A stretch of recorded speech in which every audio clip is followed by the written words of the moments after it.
عليكم البنات، كي دايرين؟ لاباس عليكم؟ نتمنى تكونوا بخير وعلى خير. مرحبا بكم دائما في القناه ديالي، مرحبا بالناس الجداد اللي كيشوفوني اول مره. اليوم كما كتشوفوا جبت لكم واحد الوصفه كما كتشوفوا في العنوان، الكحه ولا السعله. كما كتعرفوا دابا حنايا في البرد، ضروري بنادم كتجي الكحه ولا مع الجو كيتبدل ولا الا خرجنا مثلا، بالاخص للدراري الصغار. انا هاد الوصفه هادي درتها هاد اليومين، هي اصلا كنت كنعرفها ولكن دابا زعما دابا وقفت عليها وصراحه صبت عليها وقلت نشاركها معكم، ما غنخسر والو. والنتيجه راه فعاله بزاف بزاف بزاف، بالاخص الاطفال. كما كتعرفوا الدراري الصغار كنحاولوا نتفاداو لهم الادويه والكيماوي، وهاد الوصفه جربتها لولدي الصراحه صبت عليها. غزاله بزاف، فيها جوج المكونات اللي كتشوفوا معايا: سكر كلاصي والزيت البيضاء، ماشي زيت بلديه، زيت بيضاء. غادي ان شاء الله نوريكم الطريقه وجربوها، وكما كتعرفوا وليدات صغار حاولوا تفادوا لهم الادويه، لان عن تجربتي مع ولدي الصغير هذا كنحاول نتفاداه، ما كنبغيش ندير له الدويات بزاف الفارماسيان عكس ولدي الكبير. ولدي الكبير كان حطم الريكورد في الكلينيكات، حطم الريكورد عند الاطباء والادويه. هذا قلت من اللي خلق، قلت غادي نحاول نتجنب ونحاول ندير له حاجه طبيعيه. وهاد الوصفه فعاله، واقسم بالله الا خطيره. درتها ليه هذه دابا تقريبا يومين، البارح والبارح، والحمد لله دابا مسكين ارتاح، حيت كان الليل كامل ما كيخلينيش ننعس بالكحه وكيتخنق. وحاولوا تجربوها، وماشي غير الدراري الصغار، حتى الناس كبارين.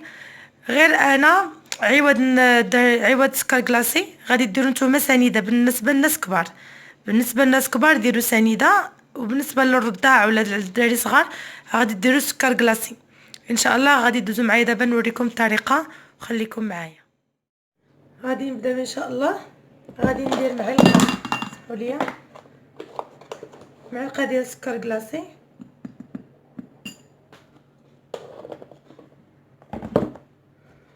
وغادي ندير 2 معالق ديال الزيت بيضاء او الزيت الروميه بالطريقه. المعلقه الاولى، المعلقه الثانيه، وغادي نحرك مزيان حتى يذوب ليا ديك السكر مع الزيت. حاولوا تخلطوا مزيان. بالنسبه للدراري الصغار حاولوا تخلطوا مزيان. بالنسبه للناس الكبارين كما قلت لكم سنيده، راه اي واحد ما داق راه ماشي خايب، والحاجه حلوه مع الدراري الصغارين زعما غادي كتعجبهم. صافي كنحصلوا على هاد الكريمه هكا.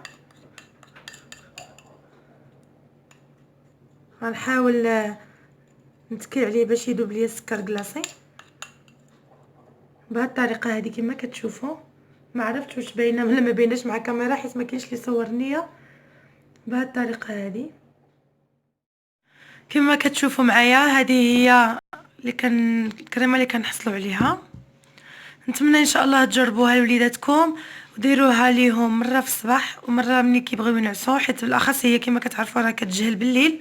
عطيوها ليهم 2 مرات في النهار ولا 3 مرات في النهار، ما غادي تضرهم ما والو، بالعكس زوينه بزاف. نتمنى ان شاء الله الا جربتوها وصبتوا عليها بارطاجيوها مع الاصدقاء ديالكم. والناس اللي كيشوفوني اول مره ما تنساوش تبارطاجيو هذا الفيديو تا نتوما، وتابوناو وتفعلوا الجرس. وان شاء الله تسناوني في شي فيديو جديد، وشكرا لكم بزاف.